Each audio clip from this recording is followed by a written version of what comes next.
June 11, 1962, 3 prisoners vanished from the most secure prison in America. These prisoners have escaped this super security prison. No guard saw them leave, no alarm was triggered, and no bodies were ever found.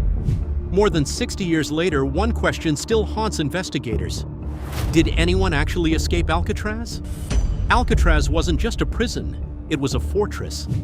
Located in the middle of San Francisco Bay, it was surrounded by freezing water, powerful currents, and miles of open sea. Officials believed escape was impossible. The prison earned a chilling nickname, The Rock. But 3 inmates believed otherwise.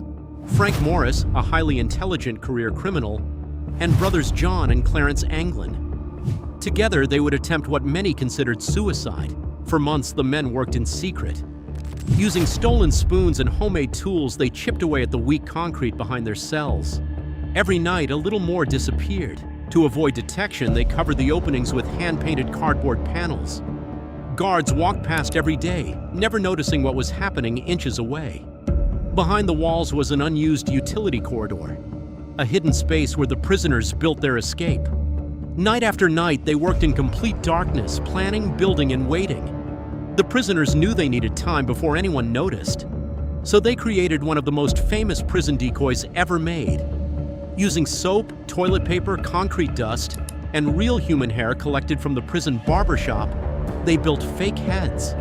In the darkness, they looked alive, sleeping peacefully.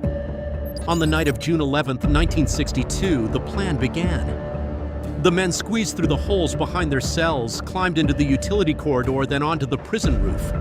One wrong move and it was over. Waiting near the shoreline was their masterpiece, a raft made from more than 50 stolen raincoats carefully stitched together by hand. At around 10 p.m., they entered the freezing bay and vanished into the darkness. The next morning, a guard noticed something strange. One prisoner's face looked unusual. The guard reached out and the head rolled onto the floor. The prison instantly went into lockdown. Helicopters searched the bay, boats scanned the shoreline. The FBI launched a massive manhunt. Days turned into weeks, weeks turned into months. Nothing, no bodies, no confirmed sightings, nothing. Authorities concluded the men drowned, but there was one problem. No bodies were ever recovered. Years later, mysterious clues surfaced. A photograph allegedly showing 2 escapees in South America, claims of secret messages to family members, and even a letter supposedly written by one of the men decades after the escape. None of it was ever proven, but none of it was completely dismissed either. Officially, the fate of Frank Morris and the Anglin brothers remains unknown. The prison that was built to be escape-proof may have been defeated, and somewhere beneath decades of mystery, the truth remains hidden. Did they drown, or did they get away with it? Platinum Education, transforming lives since 2018.